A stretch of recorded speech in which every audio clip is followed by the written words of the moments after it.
नमस्कार, आप सभी का स्वागत है टीएनपी न्यूज में और मैं हूं आज आपके साथ निधि उपाध्याय। नजर डाल लेते हैं उत्तर प्रदेश की खबरों पर। देश भर में केंद्र सरकार की अग्निपथ योजना को लेकर भारी विरोध प्रदर्शन जारी है। साथ ही इस मामले में अब राजनीतिक बयानबाजी भी शुरू हो गई है।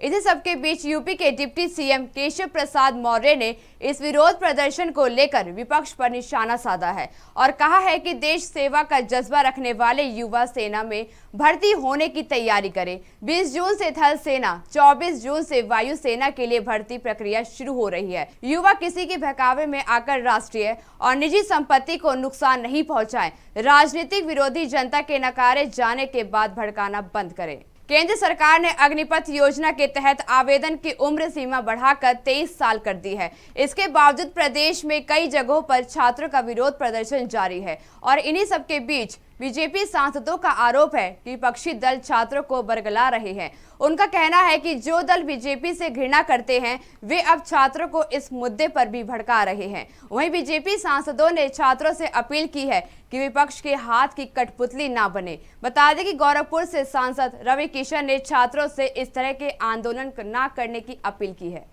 एक तरफ देश में अग्निपथ योजना का विरोध है तो दूसरी तरफ अलीगढ़ मुस्लिम विश्वविद्यालय के करीब आधा दर्जन छात्रों ने हाथों में पोस्टर बैनर लेकर इस योजना का समर्थन किया है। छात्रों का कहना है कि सरकार की बेरोजगारी दूर करने की इस अग्निपथ स्कीम से हम लोग सहमत हैं। इसके साथ ही एएमयू के छात्रों ने हिंसा, आगजनी और तोड़फोड़ में शामिल प्रदर्शनकारियों के खिलाफ बुलडोजर कार्रवाई की मांग की है। अलीगढ़ पुलिस ने अग्निपथ योजना के विरोध में टप्पल में आगजनी करने वाले उपद्रवियों की तलाशी तेज कर दी है। तोड़फोड़ और आगजनी करने वालों के पुलिस ने पोस्टर जारी कर दिए हैं। बता दें कि अराजकता फैला रहे ज्यादातर युवकों के मुंह ढके हुए हैं। पुलिस ने इनकी धरपकड़ करने के लिए 10 टीमें लगा दी हैं।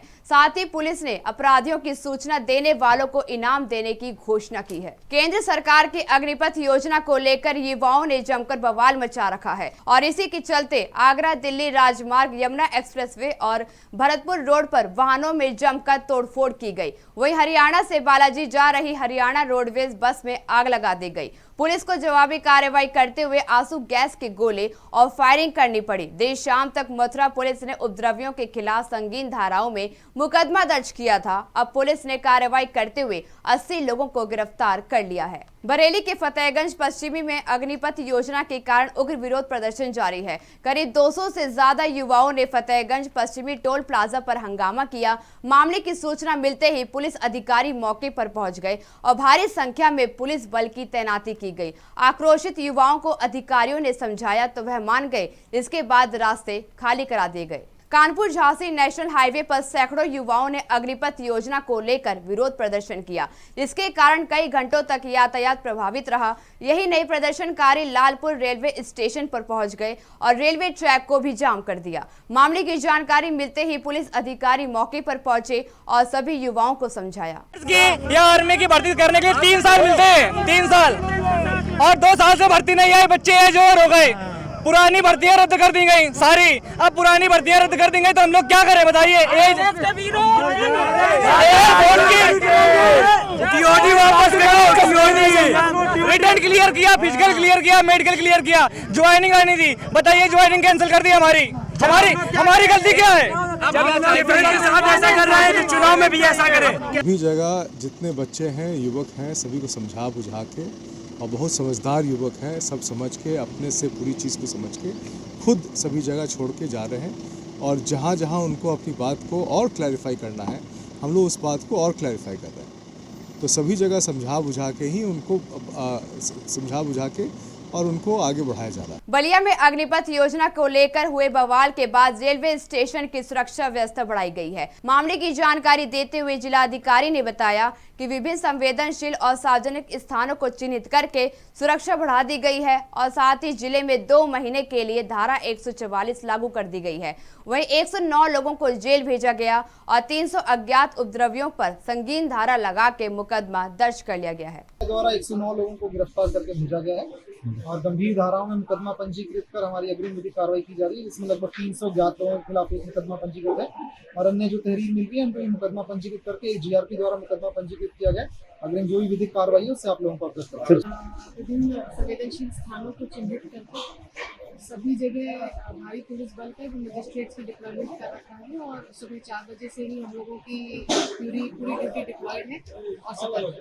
अग्निपथ योजना के चलते औरैया के फनफुंद रेलवे स्टेशन पर विरोध की चेतावनी मिली थी। इसके बाद पुलिस अधिकारी टीम सहित मौके पर पहुंचे और मोर्चा संभाला। मामले की जानकारी देते हुए पुलिस अधिकारी ने बताया कि हर ट्रेन पर नजर रखी जा रही है। सभी ट्रेन कड़ी सुरक्षा के बीच गुजर रही है। औरैया जिले में जो हमारा मुख्य स्टेशन ये फफूंद पड़ता है और दूसरा एक अचलदा स्टेशन है, इसमें हमने सभी तरफ डिप्लॉयमेंट कर रखा है। जीआरपी और आरपीएफ के साथ कोऑर्डिनेशन है।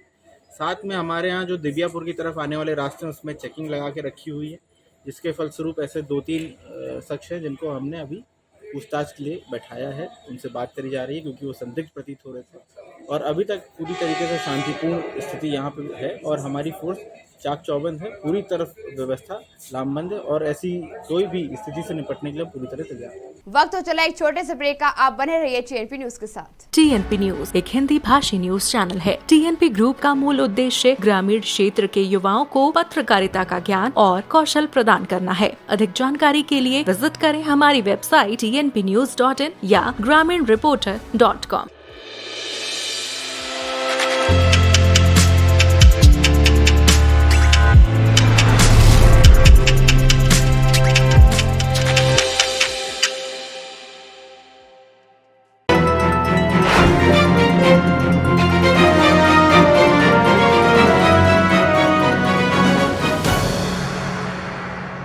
ब्रेक के बाद एक बार फिर से आपका स्वागत है टीएनपी न्यूज में। तो चलिए खबरों की ओर रुख कर लेते हैं। योगी सरकार प्रदेश के सभी सरकारी स्कूलों की व्यवस्थाओं में सुधार करने के लिए ऑपरेशन कायाकल्प के तहत काम कर रही है। इस योजना के अंतर्गत 19 पैरामीटर को शामिल किया गया है, जिसका उद्देश्य राज्य की शिक्षा सुविधाओं को बेहतर करना और प्राथमिक और माध्यमिक विद्यालयों को स्मार्ट स्कूलों में बदलना है। बता दें कि 19 पैरामीटर में बच्चों की सभी सुविधाएं जैसे शुद्ध पेयजल, शौचालय, फर्नीचर, ड्रेस, बुक्स आदि का काम पूरा किया जाएगा। आजमगढ़ लोकसभा उपचुनाव को लेकर सियासी सरगर्मियां तेज हैं। चुनावी जीत को लेकर सभी दलों ने पूरी ताकत झोंक दी है और इसी बीच समाजवादी पार्टी के सहयोगी राष्ट्रीय लोक दल के अध्यक्ष जयंत चौधरी आजमगढ़ पहुंचे और उन्होंने एक सवाल के जवाब में कहा कि अखिलेश यादव का आजमगढ़ नहीं आना रणनीति का हिस्सा है। वो उनकी रणनीति का हिस्सा है और जब हम लोग हैं तो क्या वो यहाँ से नाराज है?